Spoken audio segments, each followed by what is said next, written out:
I wasn't supposed to be home. That was the whole point. She'd planned the timing so carefully.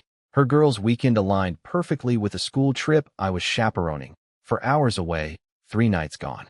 It was clean, it was clever. Too bad the school bus broke down.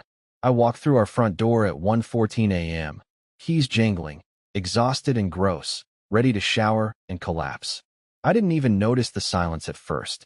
Not until I passed the living room and realized the throw blanket was folded in a way she never folded it. Like someone had tried to copy her and failed. I dropped my bag. That's when I saw it, on the kitchen island. Just sitting there. A single cufflink. Silver. Engraved. Not mine. My first instinct was confusion. Not anger. Not jealousy. Just confusion. Why would a cufflink be here? Why only one? I picked it up. It was warm. Like someone had held it recently. That's when I noticed her wedding ring. Sitting next to it. Not in the jewelry dish. Not tucked into her travel case. Just laid out, beside the cufflink, like a display. That's when my hands started shaking. I whispered her name, even though I knew she wasn't home. Checked the bedroom. Sheets perfect. Her pillow untouched. Then I opened her closet and saw it.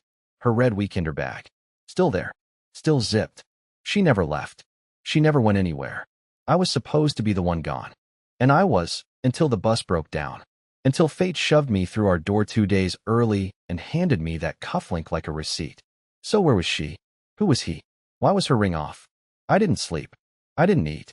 I sat on the couch until sunrise holding that stupid silver cufflink and asking myself 100 questions I didn't want the answers to. At 7:46 a.m., I got a text from her. Hey babe, reception was spotty, sorry. Morning hike today. Hope the trip's going great, face blowing a kiss. No punctuation. No detail. No soul. And she didn't know I was home. Not yet. But I was already making decisions she wouldn't see coming. I didn't respond to her text. I didn't need to. Because for the first time in our marriage, I had an advantage. She thought I was somewhere else. And that gave me the rarest currency a betrayed husband could ask for, time. I left the cufflink and the ring exactly where they were. I wanted her to see what I saw, to feel what I felt when I walked into that kitchen. I didn't confront her. Not yet. I went to our guest room, closed the door quietly, and started planning. See, I'm not the explosive type. I'm not going to scream in your face or key your car. But what I do have is patience. The kind of patience that comes from years of being overlooked, underestimated, even pitted. I was the nice guy. The safe one. The one who stayed late to fix her printer, who held her heels at events, who never asked for anything because, you're just easy, Delvin. Her words. Not mine. So now, I decided to be patient for me. I waited until noon. She still hadn't come home. But I noticed something strange. Her location wasn't updating. We'd shared our locations for years, mostly out of habit and convenience. I opened the app, and nothing. Location not available. My stomach dropped. That was new. I knew what that meant. She'd turned it off. Manually. But not before I found the last ping from the night before. A hotel downtown. Not in the mountains. Not on a trail. A hotel. One I recognized because it was near her office, an expensive place with champagne at check-in and valet parking. I'd taken her there once for our anniversary. Now it was her turn. I threw on a hoodie, grabbed my keys, and drove. I didn't know what I expected to find. Maybe her car in the parking lot. Maybe nothing. But when I pulled in, I saw it. Her blue hybrid. Parked under a tree. Still had the bumper sticker she made me get that said, "Rescue dogs over diamonds." I almost laughed. I walked into the lobby like I belonged there. Sat on one of those ridiculous velvet couches and just waited. 10 minutes. 20. An hour. And then, there she was. Not with her friends. Not in hiking boots. Not in a rush. She stepped out of the elevator wearing a navy blue dress I'd never seen before. Holding a coffee. Talking to a man in a suit. Tall. Clean-shaven. No wedding ring. And the worst part? She touched his arm when she laughed. Lightly. Like muscle memory. They walked right past me. She didn't even see me. I sat there frozen. Not with rage. With heartbreak. Because right then, I realized something. I wasn't just watching my wife cheat. I was watching her live. Like this was the real her. Unburdened. Untethered. And for the first time, I didn't feel like her husband. I felt like a footnote in her story. So I didn't follow her. I went home. And I made 3 phone calls. One to a locksmith, one to a lawyer, and one to a storage company. The plan had already begun. By the time Kira walked through the front door that evening, Everything she thought she knew had shifted. She just didn't know it yet. I was already gone. Not out of town. Not hiding. Just gone from her world. The fridge was cleared. My clothes were gone. My books, my guitar, even my ugly mug she always hated. All of it vanished. The ring was still on the counter next to that lone cufflink, like a gravestone next to fresh dirt. She texted me first. Not a call. Not panic. Just a casual. Hey babe, home. Where are you? I didn't answer. 5 minutes later, she called. I let it ring once, then sent it to voicemail. Then again. Then again. By the fourth call, her tone had changed. I could hear it in the messages she left. Confusion turning to nerves. And then the last one, pure alarm. Delvin, this isn't funny. I don't know what you're doing, but I need you to call me. Now. Still, I didn't answer. Because I wasn't interested in yelling. I was interested in letting silence do what my words never could. Make her feel the weight of what she broke. I had spent that day doing more than packing. The lawyer I spoke with had been a quiet referral from a friend who'd gone through something similar. He was precise, efficient, the kind of guy who smiled without warmth and asked questions like, did she spend marital funds during the affair? And do you want to go nuclear or just clean? I chose the middle ground. Not scorched earth, but not gentle either. In our state, adultery isn't just a personal betrayal. It's leverage, especially when there's financial misconduct. And Kira? Well, she had charged the hotel room to our shared credit card. I had screenshots, timestamps, the last known location ping from her phone, and even one of the hotel's valet attendants willing to confirm who she left with. The lawyer was already preparing the motion. I'd moved most of my savings to a new private account, changed passwords, froze joint cards. I'd spent years being the harmless husband. Now that was working in my favor. That night, I watched the security cam I'd forgotten we even had in our hallway. I'd never cared to check it before. But now, seeing her step inside, confused, then slowly spiraling as she noticed what was missing, it was surreal. She walked room to room, calling my name, opening drawers.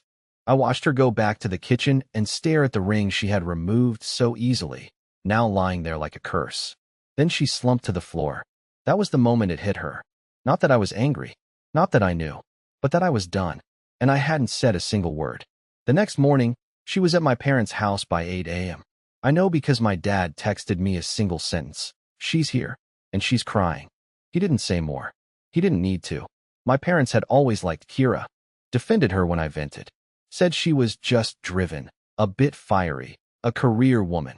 But that morning, my dad didn't invite her in. He told her I wasn't there, which was true.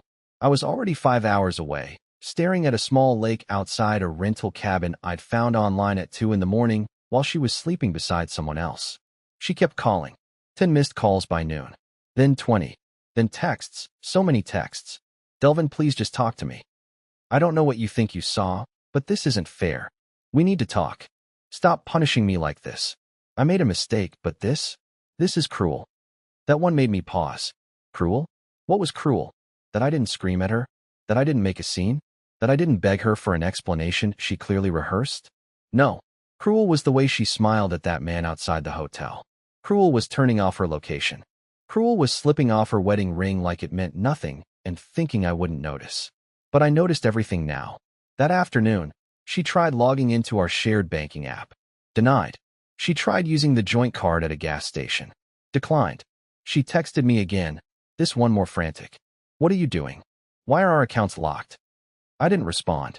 Instead, I sent her one single email from my new account. No greeting. No signature. Just a PDF attached and 2 lines of text. I know everything. Read the papers. My attorney will be in touch. The document was a clean, brutal draft of a divorce filing. Adultery cited. Financial misconduct included. I had signed it the night before with a shaking hand. It was real. This wasn't some bluff. This was a man finally waking up from years of denial. She replied in 2 minutes. Delvin, don't do this. Please. Let's talk before lawyers get involved. You're being dramatic. That word, dramatic, was the match to the gasoline. I took a deep breath. For a moment, I wanted to break the silence. I wanted to unleash everything I'd swallowed for years. The dismissive smirks. The way she flirted with guys in front of me and laughed it off. The nights she came home tired and barely looked at me. But no, that was the old me. The guy who begged for attention. The guy who waited for crumbs and called it love. This version of me? He didn't argue. He documented. He acted. And now, she was the one unraveling. Calling friends. Blaming the pressure of work. Saying it was just one night and not what it looked like.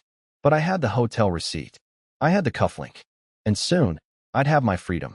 I didn't expect her to spiral that fast.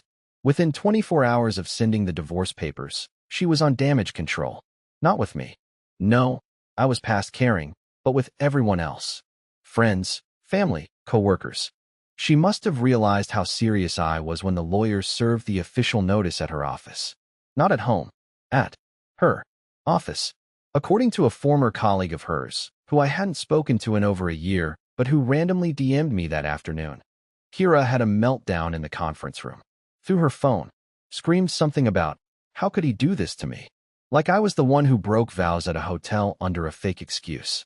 Like I was the one who lied through my teeth while taking off a ring that symbolized forever. But here's where things took a sharp, unexpected turn.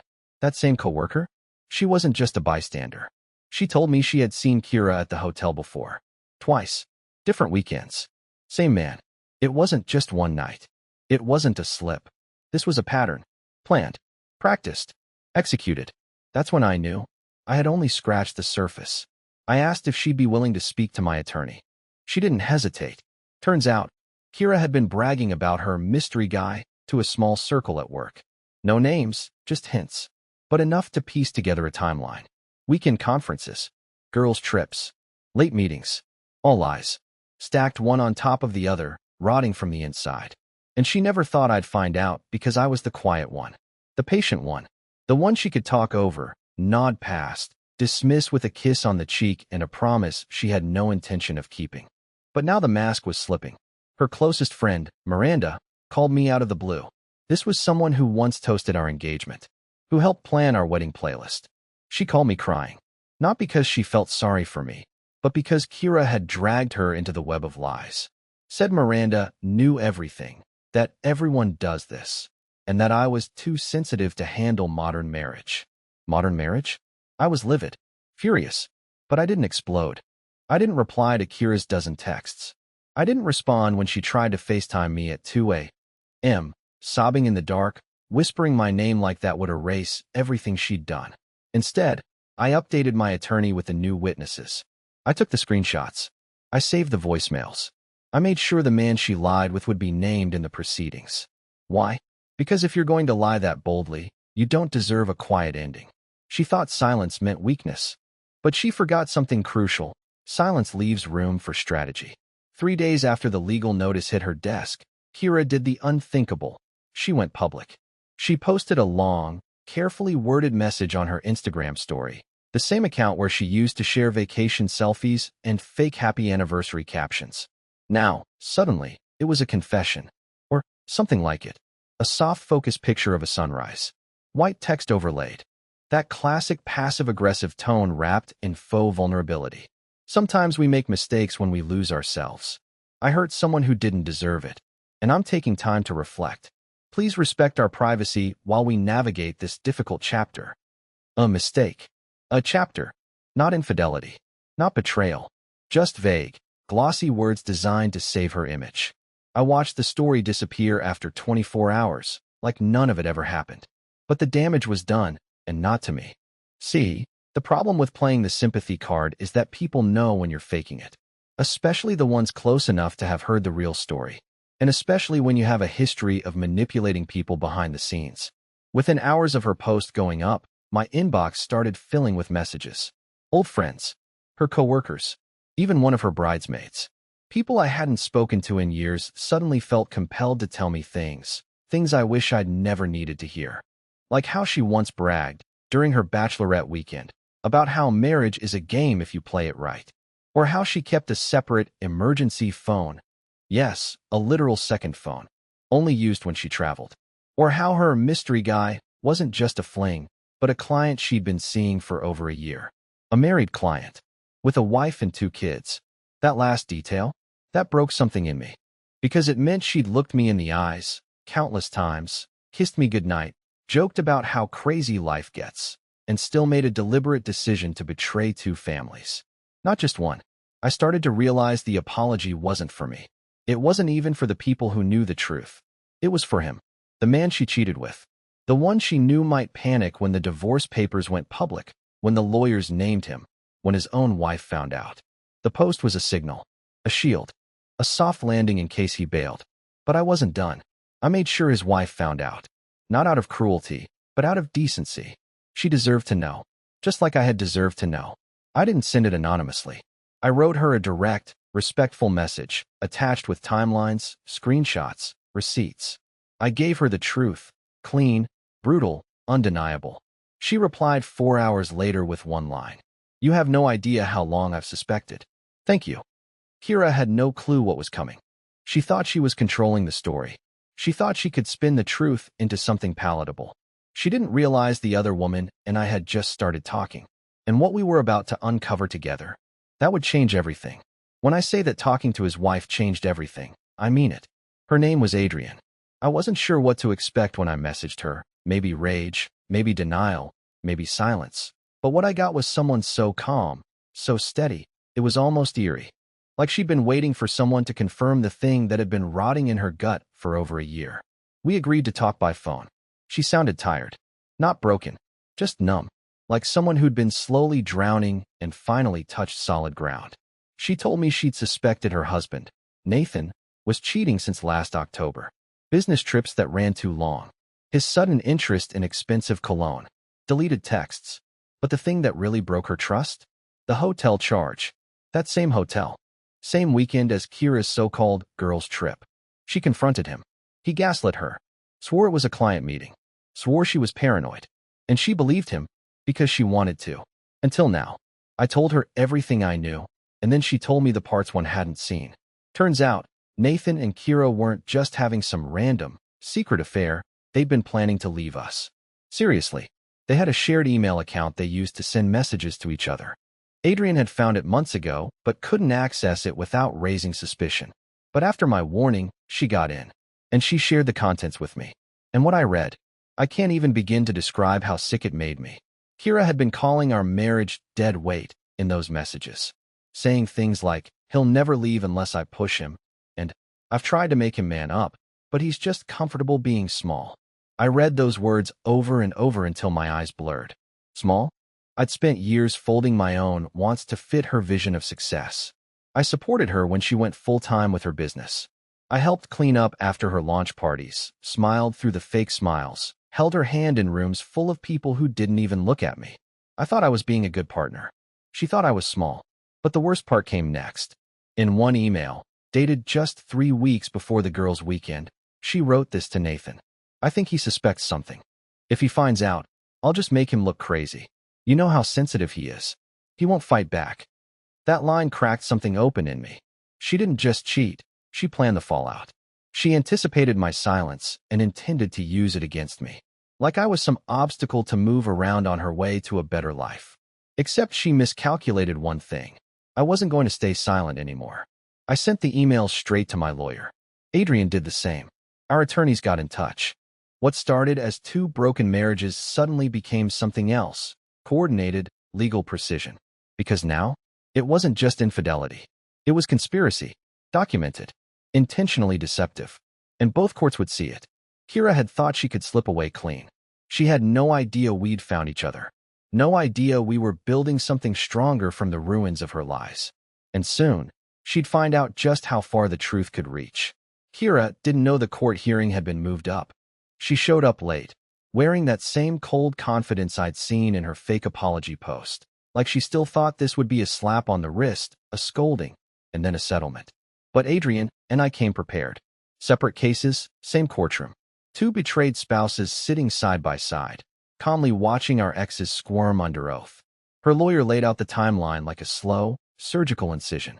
The shared email account, the financial records, the overnight stays billed as client meetings.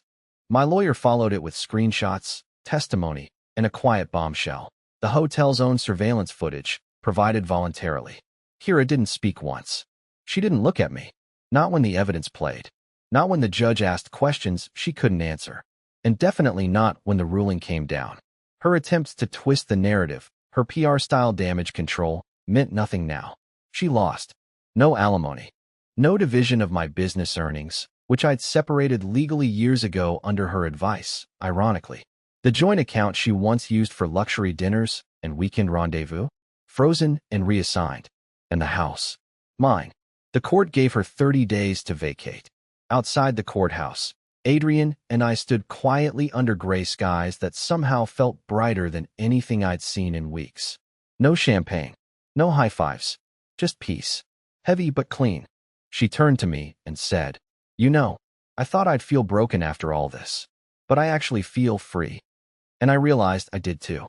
It wasn't just about getting revenge. It wasn't about hurting Kira the way she hurt me. It was about reclaiming the life I had slowly lost while trying to make a broken woman whole. It was about finding clarity in betrayal. Over the next few months, things began to shift. I moved to a smaller place. Bought myself a beat-up piano off Craigslist. Got a new dog. Rescue, like the sticker used to say. But this time it was mine. No shared ownership. No compromises. Adrian and I stayed in touch. Nothing romantic. Just two people who went through hell and climbed out the other side. Occasionally, we'd meet for coffee and laugh, genuinely laugh, about how blind we'd been. And Kira? She tried reaching out once. A 2-line email. "You didn't have to destroy me. I loved you in my own way." I never responded. Because in the end, walking away with my dignity, my sanity, and a clean conscience wasn't destruction. It was survival. It was freedom. And for the first time in a long, long while, I was finally proud of the quiet man she once called small. Turns out, she just couldn't see the strength in silence. But I could.